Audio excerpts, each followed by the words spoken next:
YouTube, Jerry Kirkpatrick here, and here we have a little extra footage of the question and answer portion of Curtis's demonstration on Sunday. There are a couple of slightly low spots, one right around the middle of this video.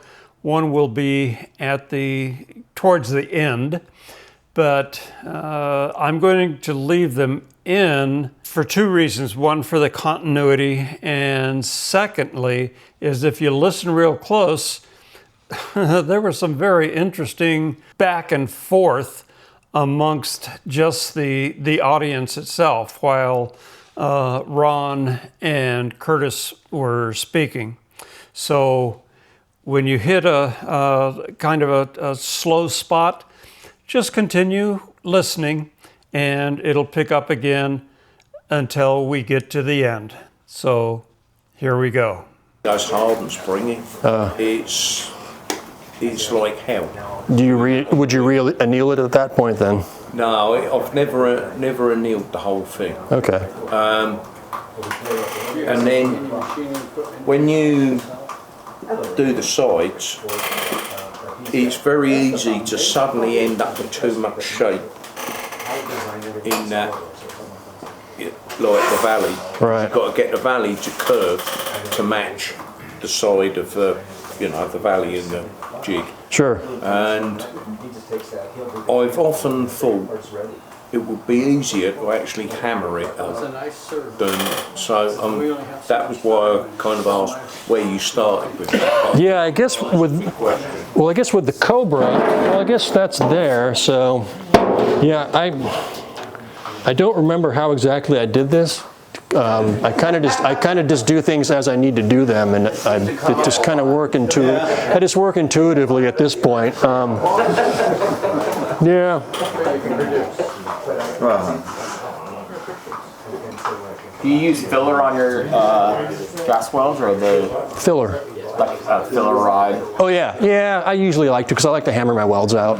I know some English guys, they just fuse everything, and yeah, it's a nice way too. I just like to have a little extra to hammer out. I don't know. 1/16 filler rod or smaller? I think it's 1/6. I buy these rolls of 1100 from McMaster Car, and it comes in 40,000s, 50,000s, 60,000s. So I have a roll of 40 and 50 that I use.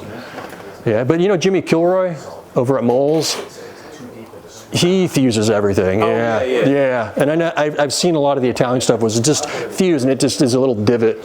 Yeah. It's just nice to, I don't know. It's just nice to. I just personally feel it's a little stronger weld just to add a little filler, but who knows? Yeah, I fuse it most of the time. What kind of torch do you use? I've got an old BOC Sapphire. I don't know that one. Torch. It's a UK thing. Oh, okay. And I've been using it since the late 80s, and it's probably 20 years old. Do you use Murex flux? Yeah. Yeah, Jimmy. Yeah, I use some of Jimmy's, and it's nice. Yeah. A little creamier is about the best word I can describe, just to kind of.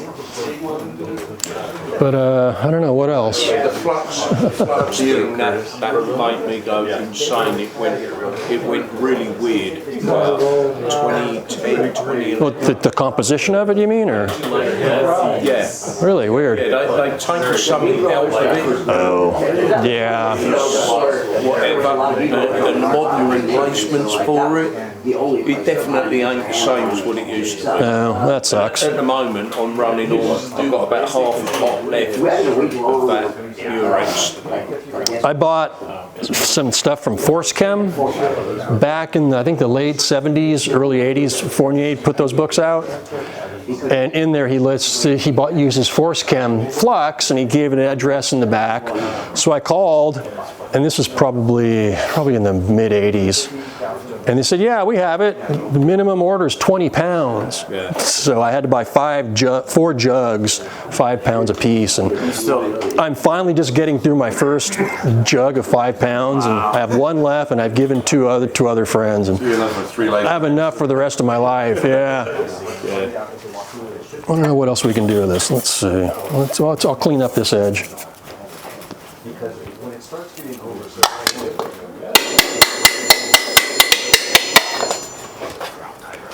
And again, this is more about technique than making a graceful piece, but yeah, I mean, that's basically it. And you can use anything, solid steel. It doesn't have to be pretty. It just the metal's going to take whatever the shape of the, whatever crown in the hammer that you have that you're using. So when I visited you in Portland, you had a rectangular block, The brick, 2 inches thick, yeah, and much smaller than that. yeah, it would fit inside here. Yeah. Well, like Mick. Mick has the one on the floor somewhere. What? An anvil? Yeah, the one he used yesterday. Yeah, they come in handy. The shaped one, right? Yeah. The cast iron one, right? Yeah, they come in handy. Yeah. But yeah, I built that whole Ferrari body with just that brick. Yes. Well, most of it. Yeah. Saved what I could, but. Right. So, you have the shape in it now. What would you do in terms of plenishing that, or would you just run with it as it is? Well, once I get it to this state, what I like to do is get the rough shape and then weld it together. And then once it's welded together, you have a captured audience. And then you can go in with both hands and really kind of dial things in. Okay. And hammer and dolly. That entire Yeah. square foot. Yeah. And then if I need to move anything around, I can shrink or restretch within an 1/8 inch, maybe 3/16 if I need to. So but again, once you have the shape there, Yeah. you can move things around to a certain degree. How are they attached to the frame? Like the inner This one would have a wire rolled around the edge, Okay. and then there'd just be hinges in the back, and it would just flip up. Oh, okay. But this is mostly done. I think this took me 21 hours. Wow, you're fast. 21, a couple of 3 days. 3 days, yeah. Wow. Oh, hell, I was. You ever sleep? Well, no, because when I had to make it again, I went back and looked through my logbooks to see if how much time I'm going to have to eat. Even faster. Did you Probably about the same. Yeah, I already kind of had one under my belt, but yeah.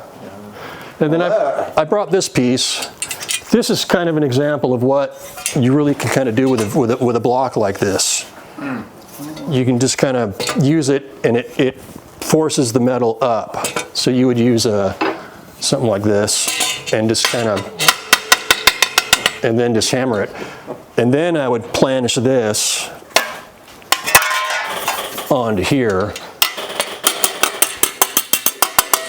to a certain degree, and use stakes as well. And then I would file it out. So this is an almost finished piece for a Delahaye grill.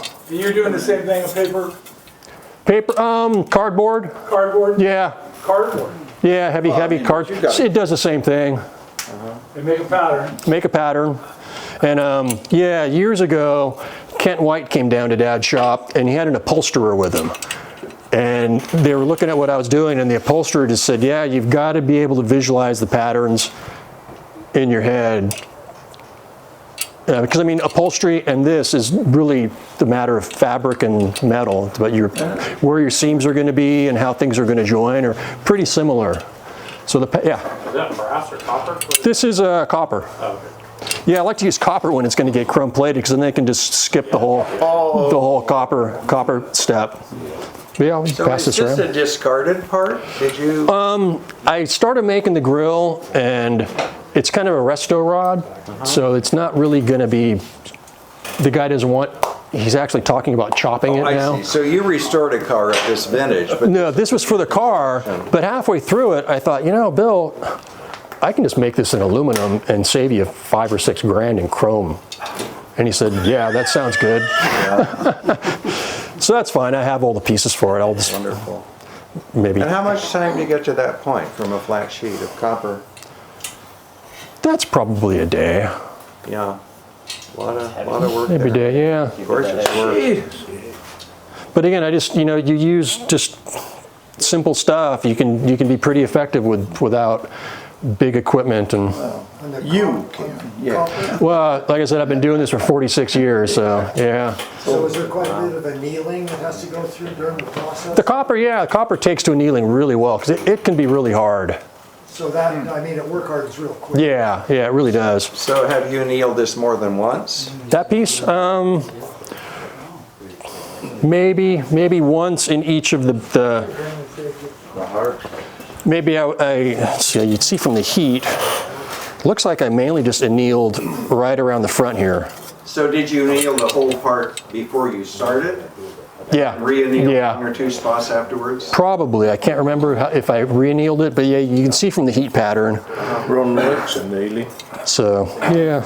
Ron likes annealing. Yeah. I like it a lot.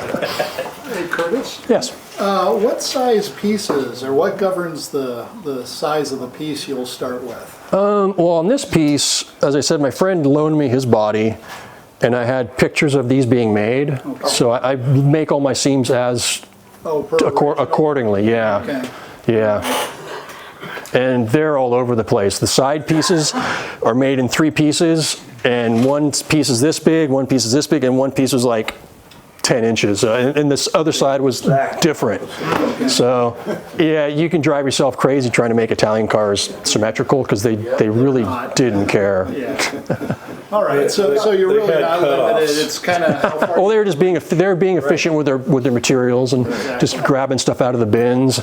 And you'd strip these things down sometimes, and you'll find a little sliver welded in there that they cut it too short, and they didn't feel like wasting a whole other panel. They just weld a piece in there and call it good because it was just a race car. And, they weren't meant to be here today. Thrown away at the end of the year. Yeah. By the new race. Yeah. Yeah. I worked on a 56 Ferrari Testarossa. And on the frame, the main frame of it, all the tubing was arc welded together. Yeah, they stick welded it.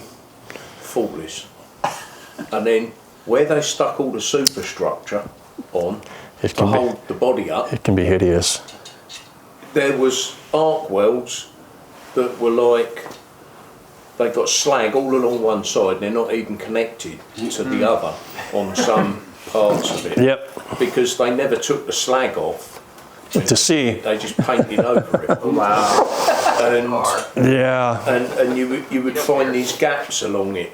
And how they'd done the floor pans was nothing short of amazing. Because you had all these kind of irregular shapes between all the chassis tubes.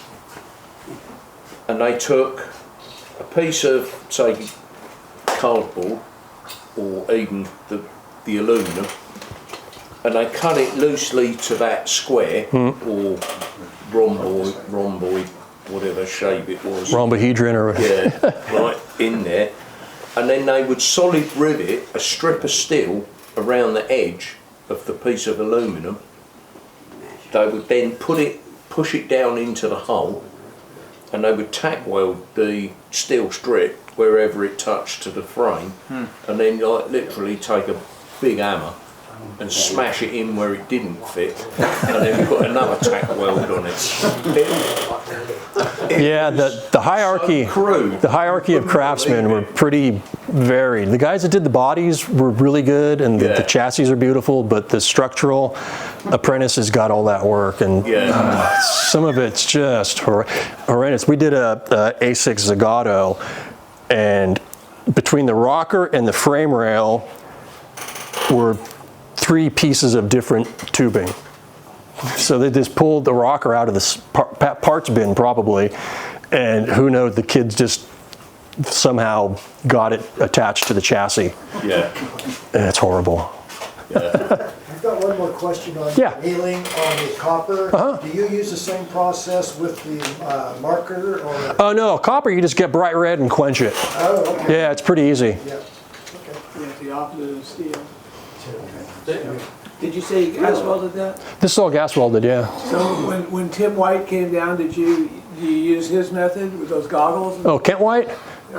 Yeah, I bought some of his lenses. They're nice. Yeah, they're really nice. I had the cobalt lenses my dad gave me, and son of a bitch, man, they had this weird refraction right through the middle of it. So so I was really thankful to get the glasses from Kent. What kind of torch do you use? I use a Mecco Midget. Mecco Midget? Again, Kent recommended that to me, and he says, if you don't like it, I'll buy it back. So I bought it, and I like it. Really nice torch. I have a couple. Yeah, I've played with them. They're really nice to use, but it's just awkward. It's really awkward. So I bought another one on eBay it was just parts. It had some parts missing, and I took that apart, and I'm going to remove the trigger for cutting, and then just reconfigure it so it's more like a Mecco. Because I do like the flame. You can just pull that flame down to almost nothing. Get rid of that bulbous piece on the end. That would be great. You know, the cast. Yeah, I'm going to remove the whole cast handle and just bring the whole everything up tight. Getting the I want to do that. I have wanted to do that, but I can't find an adjuster. You know, it has the two. The blue and the red. Red and the blue.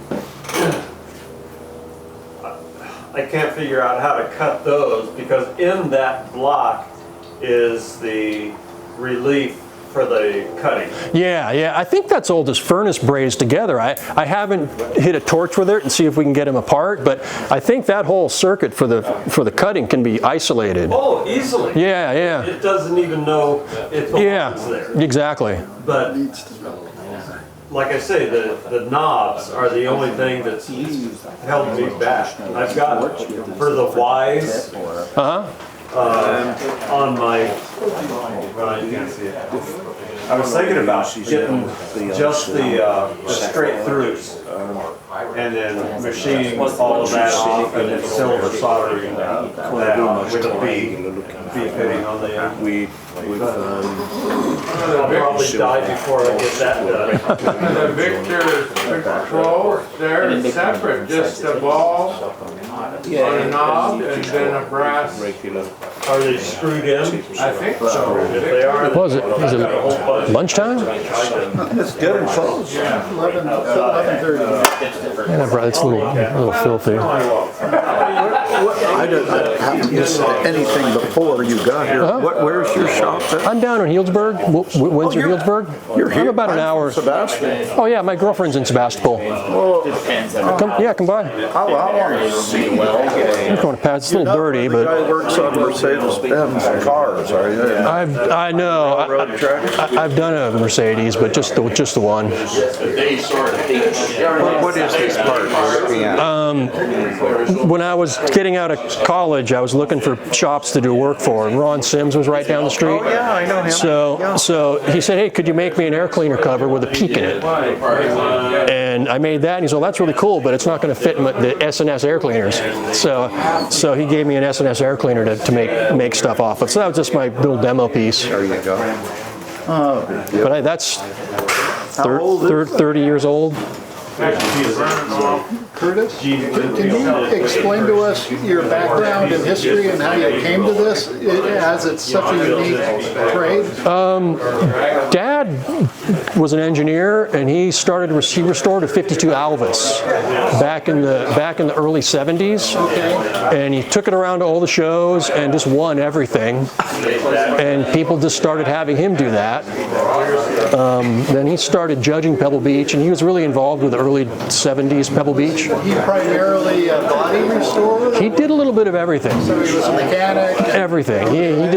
He wasn't afraid to take anything on, kind of. So that's kind of where I got my, fuck it, let's do it. Yeah. You know? And then when I was in junior high school, my junior high school was about 20-minute walking from the shop. So I'd walk down to the shop, and it was his way of babysitting me. He just started showing me how to do stuff. So you were born into it? Kind of born into it, yeah. And then the more you get to know, the more fun it is, and it just kind of keeps growing. You either love it or you never want want to see it again. Yeah, and I mean, like I said, 46 years, and I'm still learning stuff. Yeah. Just by taking on new things, and just, it's endless. Do you have any of your own personal Italian cars that you drive or like? I drive that Jetta wagon, and I have a 32 Alvis, and I have a Jocko Johnson Streamliner that I'm trying to restore. Bought Bonneville car. Bought big long Bonneville car. I think Ron's seen it. Yeah, but you know, I got the Alvis from my father when he passed away, so all of my other projects are shelved, and I've been wanting to see that car on the road since I was 5. That's cool. So yeah. Are you going to take that Johnson car to the salt? Yeah, that's the goal. I've seen, maybe I've seen pictures of the red. Is it red? No, this one's never been finished. It's about this high off the ground, and about, I think the chassis is 16 feet long. It's a cool car. You should check it out. Yeah, it's a really sweet piece. So you're just dead horizontal looking through that. Oh yeah, you're just lying down. You're like literally like that.